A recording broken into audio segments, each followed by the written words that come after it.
आप सभी को राधे राधे। आज है 11 फरवरी और 11 फरवरी 2021 के हरियाणा करंट अफेयर इस वीडियो में हम लोग पढ़ने वाले हैं। स्टार आईक्यू पे पहली बार अगर आप आए हैं तो इस चैनल को सब्सक्राइब जरूर कर लीजिएगा और दोस्तों तक शेयर भी कीजिएगा। कल आपसे सवाल पूछा था, उसका सही जवाब क्या होगा? भारत का पहला एम्प्यूटी क्लिनिक किस शहर में शुरू किया गया है? तो इस क्वेश्चन का सही आंसर था प्यारे बच्चों, चंडीगढ़ में शुरू किया गया है, यानी कि डी ऑप्शन जो है इस क्वेश्चन का हमारा वो बिल्कुल ठीक था। बढ़ते हैं आगे और आज का पहला क्वेश्चन क्या होगा? हरियाणा की किस शुगर मिल को राष्ट्रीय पुरस्कार दिया जाएगा? हरियाणा की कौन सी शुगर मिल है जिसको राष्ट्रीय पुरस्कार यानी कि नेशनल अवार्ड जो है वो दिया जाएगा? तो इसका सही आंसर है कैथल शुगर मिल, यानी कि ए ऑप्शन जो है इस क्वेश्चन का हमारा वो बिल्कुल ठीक रहेगा।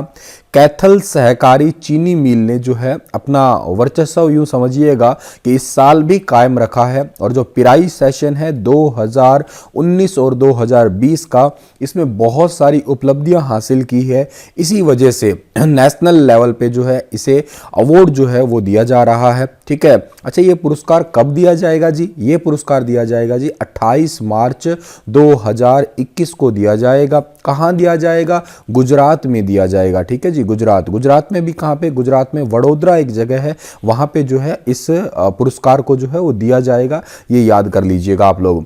कैथल सहकारी शुगर मिल को तकनीकी दक्षता में, यानी कि ये इसका मतलब ये होता है कि टेक्निकल एफिशिएंसी के क्षेत्र में बेहतरीन प्रदर्शन करने पर तीसरी बार नेशनल लेवल का पुरस्कार जो है दिया जाएगा। मतलब यूं समझिएगा एक प्रकार की हैट्रिक जो है वो हो चुकी है ये। ठीक है, इतनी बातें आपको याद रखनी है। इस पर्टिकुलर क्वेश्चन से थोड़ा और आगे जाते हैं हम लोग, और बात यहाँ पे कैथल की हुई है ना, तो आप मैप में कैथल को देखिएगा। ये रहा कैथल। कैथल में एक जगह है मुंदड़ी, और मुंदड़ी के अंदर जो है वो संस्कृत यूनिवर्सिटी बनाने की भी बात हुई है, थोड़े ही टाइम पहले आपने पढ़ा होगा।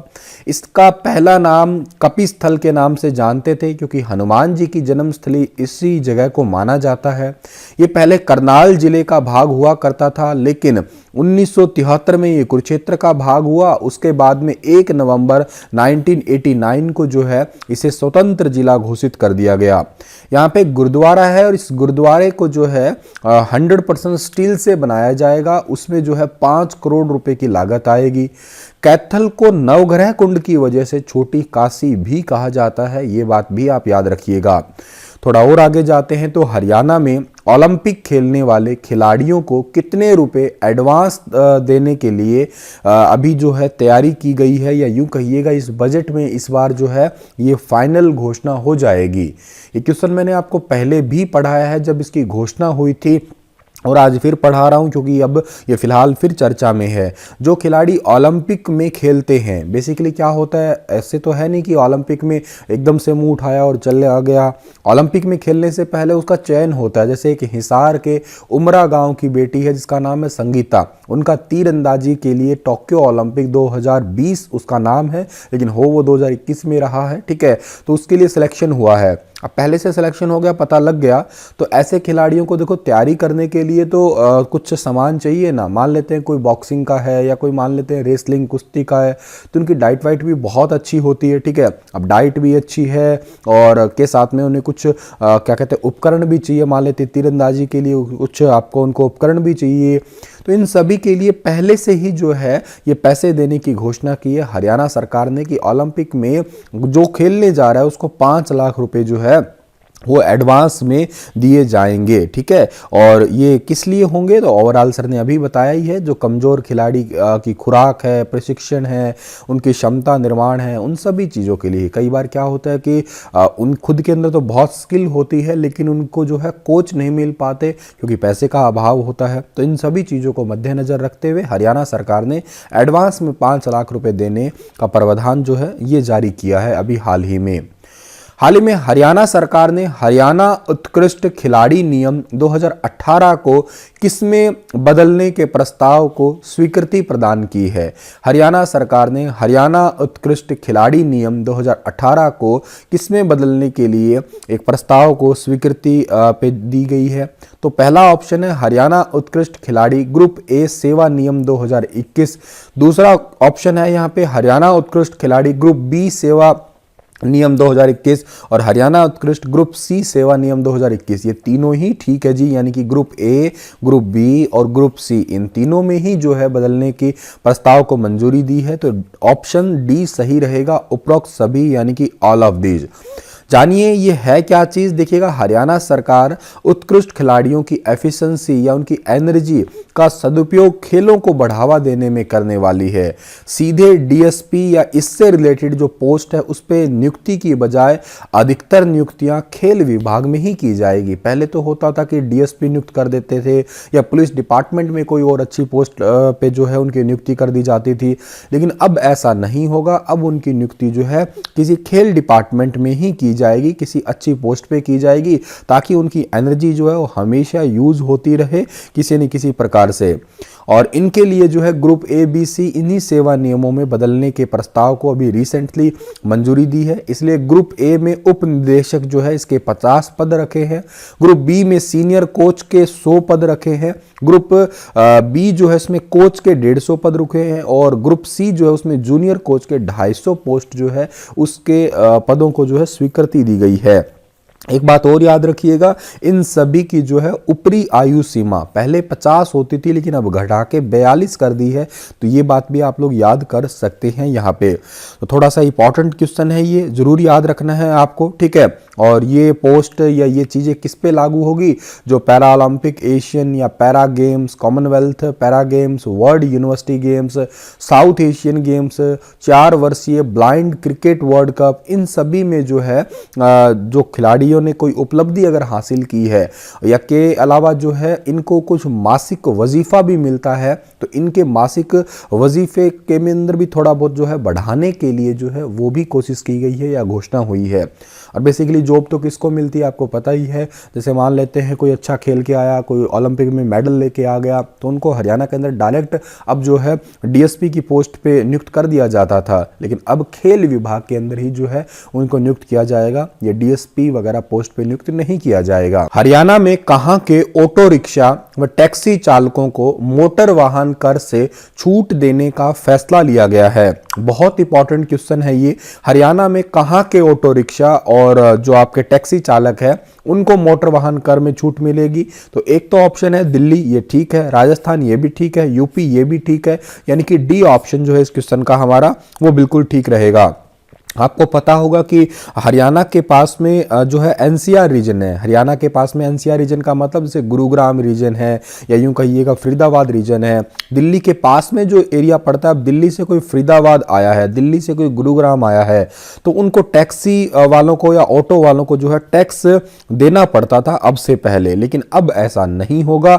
मतलब हमारे जो पड़ोसी राज्य है वो मोटर कैब और ऑटो रिक्शा बगैर रुके हरियाणा में सीधे ही दौड़ लगाएंगे भाई, ठीक है। इससे क्या है, परिवहन सेवाएं जो है आम लोगों को बेहतर मिल जाएगी।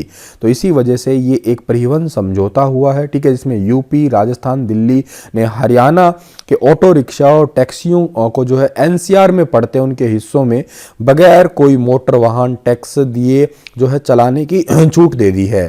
क्योंकि देखो जाहिर सी बात है, दिल्ली से कोई क्या कहते हैं हिसार तो आने से रहा टैक्सी ऑटो लेके, ठीक है, टैक्सी लेके आए चलो वो बात अलग है, लेकिन ऑटो लेके तो नहीं आने से रहा। लेकिन दिल्ली से लेके गुरुग्राम में तो ऑटो लेके जाते ही है, दिल्ली से लेके जो फरीदाबाद है या एनसीआर रीजन है जो पास पास के पड़ते हैं जहां ऑटो जा पाता है आसानी से, तो वहां जब ऑटो वगैरह जाते थे तो उनसे टैक्स लिया जाता था। अब ऐसा नहीं होगा, तो ये चीजें आपको याद रखनी है। दिल्ली के मुख्यमंत्री का नाम अरविंद केजरीवाल है, राजस्थान के मुख्यमंत्री का नाम अशोक गहलोत है, यूपी के मुख्यमंत्री का नाम क्या है जी, ये है योगी आदित्यनाथ। यूपी की राजधानी लखनऊ है, राजस्थान की राजधानी जयपुर है। जयपुर को आप लोग पिंक सिटी के नाम से भी पुकारते हैं, ये भी बात याद रखिएगा। जयपुर में भारत में सबसे ज्यादा खारे पानी की झील है जिसका नाम क्या है, सांभर झील है, याद रखिएगा आप लोग। आगे बढ़ते हैं, अगला क्वेश्चन होगा हमारा कि हरियाणा के कितने जिलों में हैफेड द्वारा 2.72 लाख मैट्रिक टन क्षमता के गोदामों का निर्माण किया जाएगा? हरियाणा में कितने जिलों में हैफेड द्वारा 2.72 लाख मैट्रिक टन क्षमता के गोदामों का निर्माण किया जाएगा? तो ये 8 ऐसे गोदाम हैं जिनका निर्माण किया जाएगा हरियाणा के अंदर। अच्छा जी, इसके लिए बेसिकली जो नाबार्ड है बहुत इंपॉर्टेंट है। नाबार्ड का फुल फॉर्म है नेशनल एग्रीकल्चर बैंक है रूरल डेवलपमेंट के लिए, या हिंदी में कहते हो तो राष्ट्रीय कृषि एवं ग्रामीण विकास बैंक है ये। इसने जो है 113.03 करोड़ रुपए के ऋण के लिए सहकारिता विभाग ने राज्य सरकार से गारंटी प्रदान करने का अनुरोध किया था इसके लिए। और 8 जिलों में 16 स्थानों पे 2.72 लाख मैट्रिक टन क्षमता के गोदामों का निर्माण किया जाएगा। कहां कहां पे जी, तो देखिएगा हिसार जिले के बरवाला और हिसार के अंदर, फतेहाबाद में जो है भुन्ना, उकलाना और होबली के अंदर, ठीक है, भिवानी में जो है खोलावास और भवानी खेड़ा, सिरसा में खारिया और पन्नीवाला मोटा, करनाल के इंद्री, मंचूरी और निसिंग में, कुरुक्षेत्र में अजराना कला और लाडवा में, अंबाला में, नसीरपुर में, पलवल के सेल्वी में जो है इन गोदामों का निर्माण होगा। हैफेड का फुल फॉर्म है Haryana state cooperative supply and marketing federation limited. Kailash Bhagat जो है ना इसके रिसेंटली जो है ना वो चेयरपर्सन बने थे, ये भी बात आप लोग याद रख लीजिएगा। तो Haryana state cooperative supply and marketing federation limited जो है ये बात आप याद कर लीजिएगा, हैफेड है ये, ठीक है।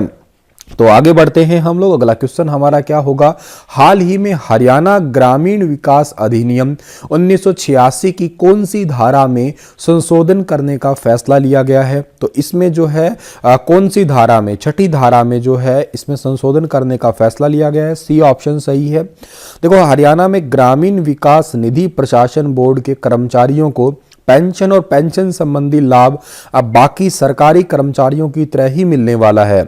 इसी के लिए ना हरियाणा ग्रामीण विकास अधिनियम 1986 की धारा 6 में जो है वो संशोधन किया गया है और अधिनियम में नई उपधारा जोड़ने का भी निर्णय लिया है। और बोर्ड द्वारा इस धारा का जो है पेंशन के लिए जो सेवानिवृत्त लाभ, जैसे मान लेते कोई रिटायर्ड हो जाते हैं उसके बाद में कोई भुगतान वगैरह किया जाता है तो उसमें थोड़ा चेंजेस किया जाएगा। मेनली यूं कहिएगा जो कर्मचारियों को पेंशन मिलती है उनसे रिलेटेड लाभ जो है उसी के लिए जो है ये थोड़ा सा संशोधन किया गया है। तो आगे बढ़ते हैं हम लोग। अगला क्वेश्चन होगा हमारा कि इजराइल का, ठीक है ना, इजराइल का आप ये याद रखिएगा, इजराइल का है MASHAV, ठीक है, माशम फ्लैग गहन परिस्थितियों में दूध उत्पादन अंतर्राष्ट्रीय वेबिनार में हरियाणा समेत भारत के कितने राज्यों को ट्रेनिंग दी जाएगी। बहुत इंपॉर्टेंट है भाई, बहुत इंपॉर्टेंट है।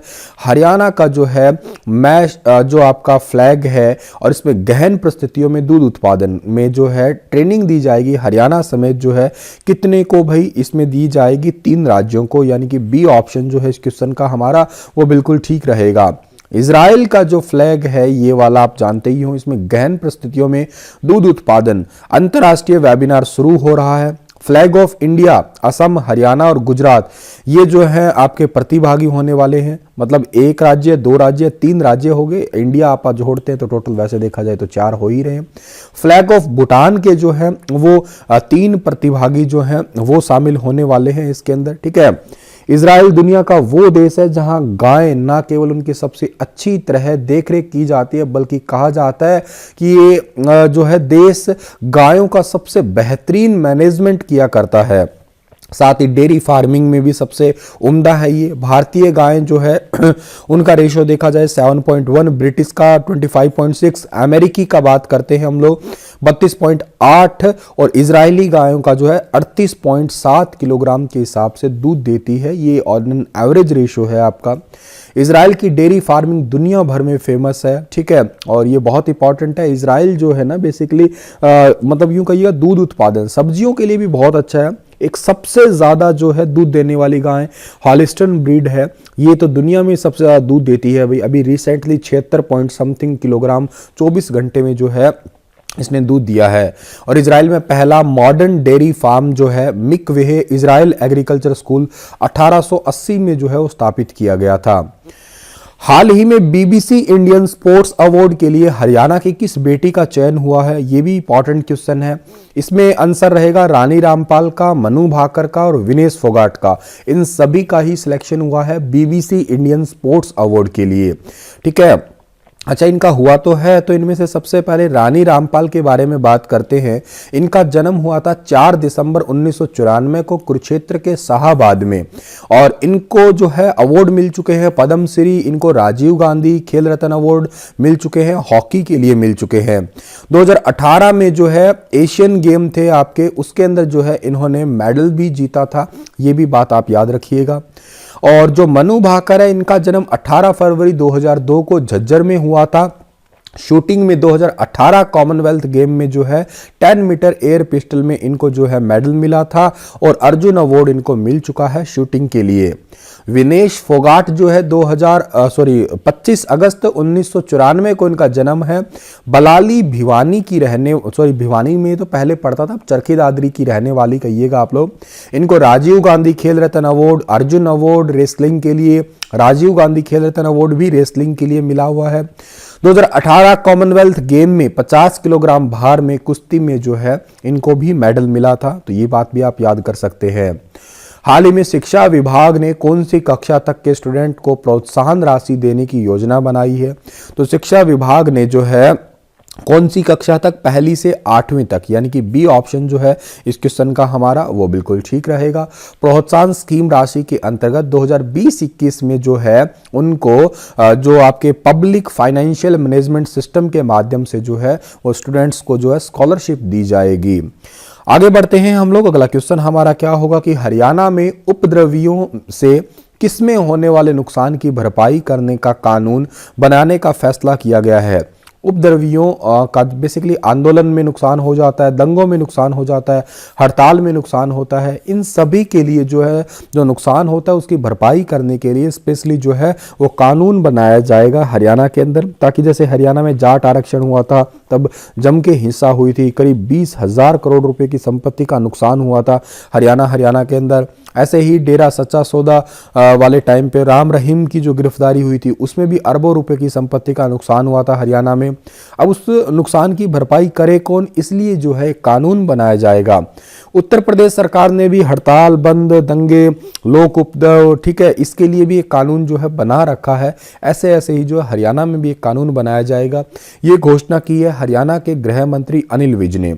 इतने ही थे प्यारे बच्चों आज के क्वेश्चन। आपके लिए क्वेश्चन क्या रहेगा? हाल ही में हरियाणा की किस यूनिवर्सिटी ने प्रसिद्ध US engineering and technology BIM firm academy के साथ में MOU पे साइन किया है? और ऑप्शन है HAU, MDU, central university, JC Bose university. बताइए विस्तार से इसके बारे में। कल फिर हाजिर रहूंगा लेटेस्ट अपडेट के साथ, तब तक आप हंसते मुस्कुराते जरूर रहना। Stay happy, stay healthy.